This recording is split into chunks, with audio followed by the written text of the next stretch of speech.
AP aqua ఉత్పత్తులపై Iran Israel యుద్ధ ప్రభావం పడింది. యుద్ధ భయంతో రైతులు రొయ్యల పెట్టుబడులు పెడుతూ ఉంటే ఇతర రాష్ట్రాల బయర్స్ ధరలు తగ్గించి కొనుగోలు చేస్తూ ఉన్నారు.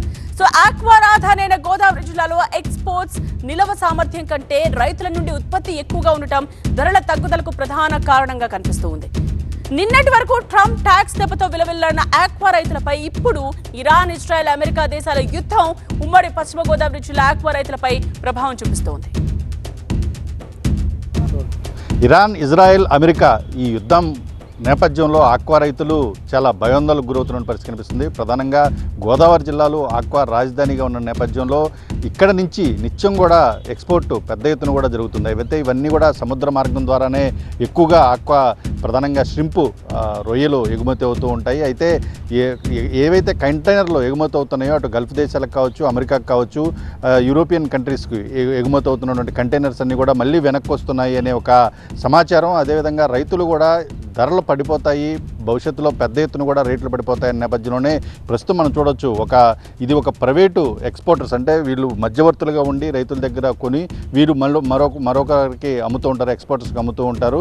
ఇలాగా ఇక్కడ ఇన్ని లారీలు పెద్ద ఎత్తున మధ్యవర్తులుగా ఉండి రైతులతోటి మాట్లాడి రైతుల దగ్గర నుంచి సరుకు కొనుగోలు చేసి ఎక్స్పోర్ట్లకి విక్రయిస్తున్న పరిస్థితి కనిపిస్తుంది. పశ్చిమ గోదావరి జిల్లాలో ప్రధానంగా చూసుకుంటే ఒక 5 ఎక్స్పోర్ట్ కంపెనీల్లో ప్రధానంగా పెద్ద ఉంటే దాదాపుగా ఒక 70 వరకు కూడా ఈ ఎక్స్పోర్ట్ కంపెనీలు ఉన్నాయి. ఇలా మధ్యవర్తులుగా ఉండి వ్యాపారం చేసే వాళ్ళు అయితే దాదాపుగా 700 వరకు ఉంటారు. ఇలా రైతులందరూ కూడా ఉన్న సరుకుని, ఉన్న ఏదైతే చెరువుల్లో ఉన్నటువంటి పంట, చేతికొచ్చిన పంట ఏదైతే ఉందో వాటన్నిటిని కూడా ఇప్పుడు హడావుడిగా పట్టేసి పెద్ద ఎత్తున కూడా వీరికి మార్కెట్లోకి విక్రయిస్తున్న పరిస్థితి కనిపిస్తుంది. దీంతో ధరలు కూడా పెద్ద ఎత్తున కూడా పడిపోతున్న పరిస్థితి కనిపిస్తూ ఉంది. ఏపీలో రొయ్యల సాగుకు యుద్ధ గ్రహణం పట్టుకుంది. నట్టేట మునుగుతున్నారు ఆక్వా రైతులు. సో ఆక్వా రవాణా మొత్తం స్తంభించిపోతోంది. అలాగే రొయ్యల ధరల పతనం కలవర పెడుతోంది. పోర్టులోనే కోట్ల విలువైన సీ ఫుడ్స్ ఉన్నాయి. ఆక్వా, పౌల్ట్రీ రంగాలపై యుద్ధం పెద్ద దెబ్బ పడుతోంది. రొయ్య ఎగుమతులు తగ్గడం, ఒక్కసారిగా ధర తగ్గిపోవడంతో ఆక్వా రైతులు తీవ్రంగా నష్టపోతూ ఉన్నారు. ఇదే సాకుగా తమ వద్ద ఎక్స్పోర్ట్స్, అలాగే మధ్యవర్తులు రొయ్యలను తక్కువ ధరకు కొనుగోలు చేసి ఎక్కువ ధరకు అమ్ముకుంటున్నారని రైతులు ఆరోపిస్తున్నారు.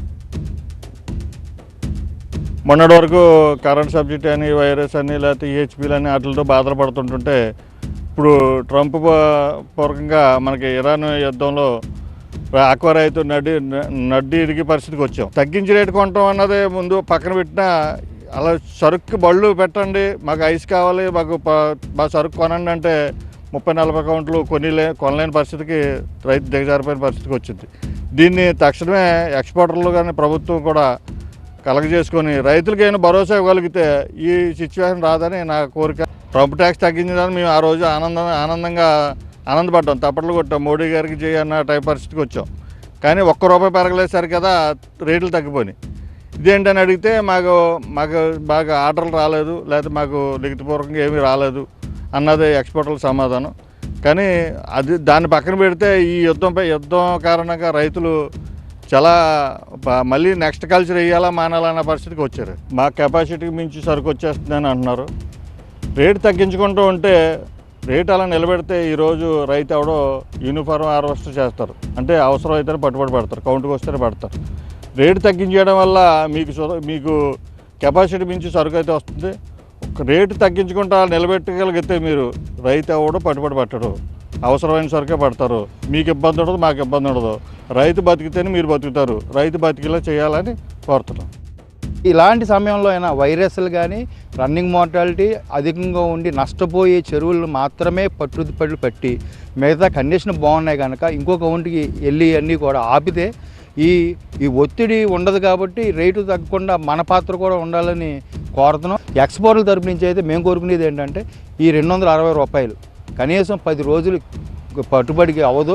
ఒక్కసారి అన్ని ట్యాంకులు ఒత్తిడి చేయడం కష్టం కాబట్టి రైతులకు ఒక పిలుపునివ్వటం, గవర్నమెంట్ కూడా చొరవ చూపి గవర్నమెంట్ తరపున కూడా మీటింగుల ద్వారా దీని సమస్యకి అప్సడా కానీ, ఫిషరీస్ డిపార్ట్మెంట్ కానీ వీళ్ళందరూ రైతులకు ఒక భరోసా, సూచన ఇచ్చినట్టయితే ఇలాంటి సిచ్యువేషన్ నుంచి బయటపడతాం. కాబట్టి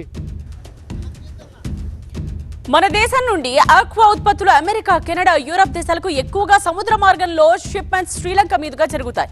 చైనా, జపాన్, వియత్నాంలకు సింగపూర్ రూట్లో రవాణా జరుగుతుంది. అయితే పశ్చిమాసియా దేశాలకు వెళ్లే సముద్ర ఉత్పత్తులపై ప్రభావం తక్కువగా ఉందని ఎక్స్పోర్టర్స్ చెప్తూ ఉన్నారు.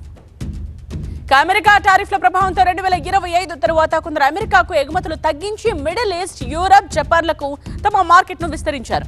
అయితే వీరిపై ఇప్పుడు యుద్ధ ప్రభావం పడినా అది నామ మాత్రమే అని ఆక్వా ఎక్స్పోర్టర్ ఆనంద్ చెప్తున్నారు.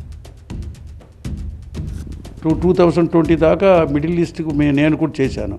2020లో మానేశాను. ఇప్పుడు 25లో 26 మళ్ళీ ఇప్పుడు మొదలు పెట్టాను, చేస్తున్నాను. నాకు 9 కంటైనర్లు పెండింగ్ ఉంది, 2 షిప్పులో ఉంది, మీకు లోడింగ్ రెడీగా ఉంది. అది వెనక్కి తీసుకుని వెళ్ళమని చెప్తున్నారు. అది వాస్తవం. మిడిల్ ఈస్ట్ ఒక కంట్రీ వల్ల మనకి పర్చేసింగ్ కానీ, మనకి ఇక్కడ ప్రొడక్షన్ కానీ, దీనివల్ల మనకు ఎక్కువగా ఎఫెక్ట్ అవ్వదు. మిడిల్ ఈస్ట్కి చేసేవాళ్ళు మాత్రం తక్కువ మంది ఉంటారు, ఎక్కువ మంది ఎక్స్పోర్టర్స్ లేవు. ఇప్పుడు అమెరికాకి, యూరోప్కి, చైనాకి చేసేవాళ్ళు ఎక్కువ మంది తక్కువ మంది చేస్తారు యూరోప్, మిడిల్ ఈస్ట్కి. దానివల్ల ఎఫెక్ట్ ఏమి ఉండదండి. ఈ యుద్ధ ప్రభావం వల్ల రేట్లు తగ్గిపోతుందని పేపర్లో వచ్చేవి, కంట్రోల్ ఆగిపోయింది, యుద్ధం వల్ల ఇది జరుగుతుంది, అది జరుగుతుందని చెప్పి పేపర్లో వచ్చే న్యూస్ వల్లను ఇక్కడ రైతులు ప్యానిక్ సిచ్యువేషన్లో ఎక్కువగా పట్టుబడి రాంది కూడా పట్టుబడులకు పట్టేయడం, ఒక వారం 10 రోజులు, నెల తర్వాత 15 రోజులు పట్టేది కూడా ఇప్పుడే పట్టేయడం, దానివల్ల ఎక్కువగా ఆరోస్లు అవుతా కారణం. మాకు వచ్చే క్వాంటిటీలు మేము కొంటానే ఉన్నాం, మేము ఎప్పుడు తగ్గించలేదు. ఇప్పుడు కూడా రేట్లు బాగానే ఉన్నాయి, రేట్లు ఏం తగ్గించలేదు, రేట్లు కూడా కింద పడవండి. పశ్చిమ గోదావరి ఏలూరు జిల్లాలో 2 లక్షల ఎకరాల్లో ఆక్వా ఉంది. ఇక 1.4 లక్షల ఎకరాల్లో రొయ్యల సాగు జరుగుతోంది. 30 నుండి 70 కౌంట్ రొయ్యలు కొనేందుకు వ్యాపారులు రావట్లేదు. సో సందట్లో సడేమియాలా ఏజెంట్స్ ఏమో దోచేసుకుంటూ ఉన్నారు. ఇరాన్ యుద్ధం పేరుతో తక్కువ ధరకే కొనుగోలు చేస్తూ ఉన్నారు. దిక్కుతోచని స్థితిలో కొట్టుమిట్టాడుతున్నారు ప్రస్తుతం రైతులు. ఏటా ఆక్వా సాగు ద్వారా రాష్ట్రానికి 20,000 కోట్ల ఆదాయం వస్తోంది. 5 లక్షల మంది పైనే ఆక్వా రంగంపై ఆధారపడి జీవిస్తూ ఉన్నారు. ఇప్పటికే రొయ్యల ఫీడ్ ధర, కరెంట్ ఛార్జీలతో ఇబ్బందులు ఎదుర్కొంటున్న ఆక్వా రైతులు ఇప్పుడు యుద్ధం రూపంలో మరో సమస్యను ఎదుర్కోవాల్సి వచ్చింది.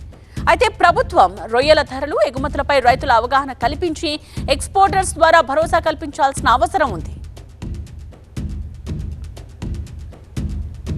ఖచ్చితంగా అయితే మిడిల్ ఈస్ట్కి సంబంధించి గతంలో ట్రంప్ విధించినటువంటి ట్యాక్స్ నుంచి కాస్త మార్కెట్ని విస్తరించుకునేందుకు మళ్ళీ మిడిల్ ఈస్ట్ వైపున ఇప్పటివరకు ఉన్నటువంటి ఎక్స్పోర్టర్లందరూ కూడా గోదావరి జిల్లాలకు సంబంధించి కావచ్చు, లేదా భారతదేశంలో ఉన్నటువంటి ఎక్స్పోర్టర్లందరూ కూడా మిడిల్ ఈస్ట్ వైపు చూశారు. అయితే ట్రంప్ ట్యాక్స్ తగ్గించిన నేపథ్యంలో, రెండో వైపున అక్కడ యుద్ధ ప్రభావం ఉన్న నేపథ్యంలో మళ్ళీ ఇటు యుఎస్కి ఎక్కువగా కూడా ఎగుమతులు చేసే అవకాశం ఉందని చెప్తున్నారు. అదేవిధంగా యుద్ధ ప్రభావం కూడా పాక్షికంగానే ఉంది, దాని నుంచి కూడా త్వరలోనే బయటకు వస్తాం అనేది ఎక్స్పోర్టర్లు చెప్తున్నారు అన్నమాట. కెమెరా దుర్గతో రవి, TV9 భీమవరం నుంచి.